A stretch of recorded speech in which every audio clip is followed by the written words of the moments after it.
Hey everybody, MrBookieboo here, and today I've got another exciting Lego City update. Things have been moving pretty quick here in the Lego City, as you can see behind me.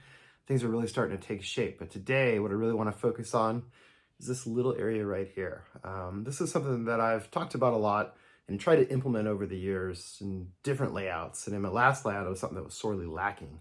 That is a beach. So let's take a closer look, and I also want to touch on just how you can fit a lot in a little space, because as you're going to see, my beach is small. It's tiny. It's only 16 studs wide, but I think you're still able to pack a lot of features into very small spaces. So let's take a closer look. All right, this is still very much a work in progress. As you can see, it's not even complete over on this half over here, but um, as I mentioned, this is something that I've always loved, is the beach, water, those types of things. But they tend to consume a whole lot of space on a layout, especially if you get into like crazy, like a port with ships and giant ships, like these big old pirate ships and stuff. It's just, it takes up a lot of room, but you don't need a lot of room to have nice features in your city. Even if you have a limited space, even if you have a shelf you can work on, there's a lot that you can do. And this kind of illustrates that point. I wanted a beach. I also wanted to work within the constraints of, my space that I have. And yeah, granted, I've added a whole lot of space over here, but it's all kind of been utilized, between the trains and then like the downtown area, which we covered in the last video. The space is kind of all spoken for, but you can still add little features to your layout if you want.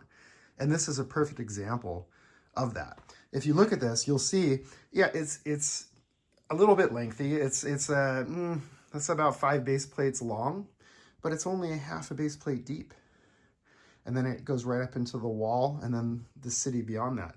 Now this, as I mentioned earlier, this is kind of my more European style city versus the more Americanized, grittier stuff over here. So this kind of has a certain charm to it, almost like a little, sea town that you would find kind of anywhere really. But what I've been able to do is kind of transition this whole area. So you have the city proper. This area right here, I haven't quite decided what we're going to do with this. Probably going to be some type of a park or a promenade or something. And that kind of will flow into this area here, which is shaping up to be this just really nice pedestrian area all along here. I opted not to have the roads go all the way across as I have in the past, because I felt like, you don't need that. You can make some variety. You can get a lot more detail, smaller buildings and shops and things in these areas if I take out the road, which I'll still have plenty of roads, as you can see, and it'll actually continue on back that way and down there. But this just gives me a lot more flexibility, a lot more space to try new things. And then, of course, as we get into this area, you'll see there's no roads at all here. And actually, the city top, it's a super narrow walkway. It's a little bit wider than the normal modular sidewalks, but there's not a whole lot to it, because I want to put another row of modulars up high beyond that, and then mountains beyond that, which are going to be a lot closer than those mountains, so I can open my window. But back to the beach. So the idea was, I really want to get a beach in here. And so I had to make some compromises. Yeah, there's probably not going to be many boats in here floating in the water. There's certainly no docks, nothing like that. But I felt I was able to get most of the elements that I really wanted. This area here, there'll probably be like some sort of a walkway to get down to the beach area. I haven't quite figured that out yet, but there'll be some way to get down here, get down to the beach. This will just be a nice little transitional piece between the grassy area, which then flows with the train tracks and the rest of the city into the beach area proper. I was able to pull out some of these old, if you remember from a long time ago, these were in my old house. I had these in the beach area. So these are some really nice little buildings that I modified or mocked up myself. We have the crab shack, and then that's like a surf shop. Just little things like that just really give me a little, I don't know, it's just little touches like that I love. And I love to just put my own little flair on things and just add little details like that here and there. The actual beach, you can imagine it continues out this way. It's just that illusion of depth that we're getting here. But again, there's enough of a little frontage of beach here. You can have people playing in the sand. You can have people out in the water, which I intend to do. And then of course, this was a neat little feature, a little sea cave. So I added this sea cave, you know, maybe I'll put some pirates in there with some treasure. I don't know, but we'll see. But just was a fun little thing. And then I have all this to work with yet. So if you have ideas, let me know, because I do think it would be neat to, I don't know, I'm thinking maybe like an overlook, some type of a platform coming out so you can look out at the sea or something. You know, I don't know. The little lighthouse, I had the bigger one here. I felt it was too big and too close to kind of work well here, but I think this one will work here. This is like from one of the old Coast Guard sets, I believe. But I feel like this will kind of give you a little bit of flair here as well. So let's get the high angle here so you can see just how narrow this little space is. It's, like I say, 16 studs deep. That's it. There's not much to it, but you're able to get a lot with the texturing. This is all built up.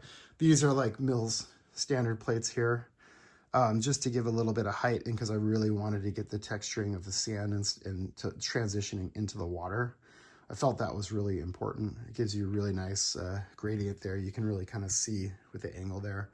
And then of course, just lots of little details and things. So that's a good example of what you can do with a limited space. Again, this is only about 5 base plates across, half a base plate deep, but you're still able to add buildings. This is where these creator 3-in-1 type buildings really shine. It seems like there's always like some type of aquatic themed building, beach themed building that they have. I don't know what they have right now, but these are super fun to build. This was a one from a long time ago with a creator 3-in-1. You can build up your own buildings if you want with your own flair. There's a lot that you can do in a very small space. So that's what I've been working on in the city. Actually, that's not all that I've been working on though. I can give you guys a quick little peek here. So this area I mentioned, so this is going to be a transition. This is the tunnels. I've worked on this passenger platform, especially the stairways. That's what I've been working on over here. So there is going to be a nice platform right here for passengers with a stairway up to the city, which again flows nicely since there's no road right here. It'll flow nicely into this walking area of town.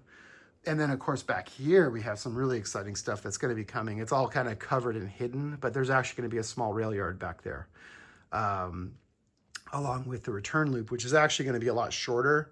So it minimizes the amount of time that the trains are hidden underneath, because that's one thing that I noticed from prior layouts is I tended to make the return loop run the whole length of the room. So it would go all the way around. And so, you know, your trains would only really be visible for a very short time or half the time as they were in the front. And then they would disappear for quite a while. With this layout, I'm going to make that much shorter. So the return loop is actually going to be like more over here, and it's going to loop around and pop out right here, so that it just makes more action, more activity, things like that. Even the switch layout is designed to maximize so that you could have, you know, one train. We can only have one train running, but you can alternate. So you can have this one parked, you could have this one, you can flip this switch and that switch to have a continuous loop.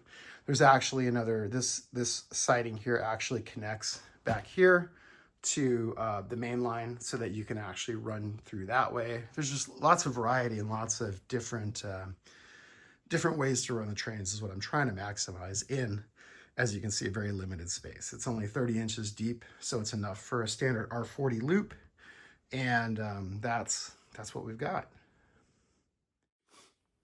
So that's it. That's the update for this week. It's been fun doing these weekly updates. Thanks for all your support, and thanks for the encouragement, the comments, the feedback, everything. You guys are awesome. I really appreciate each and every one of you. We're going to try to finish up this beach. I'll be doing some more updates on that. Probably start working on the promenade area up here with the walkway.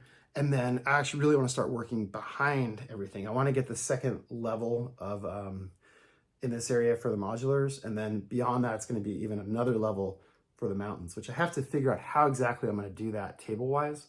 There's probably going to be another smaller table behind that because this is only 30 inches deep, and I'm going to need an extra 10 inches of space for the mountain. But I think it'll work out. So lots of stuff going on, lots of fun things. This is part of the fun, is rebuilding, you know, figuring it out. If it doesn't work, tearing it up, redoing it, changing it, shuffling around. It's all part of the fun. So thanks for watching. Thanks for subscribing. And I'll be back real soon with another LEGO update. Take care. Bye.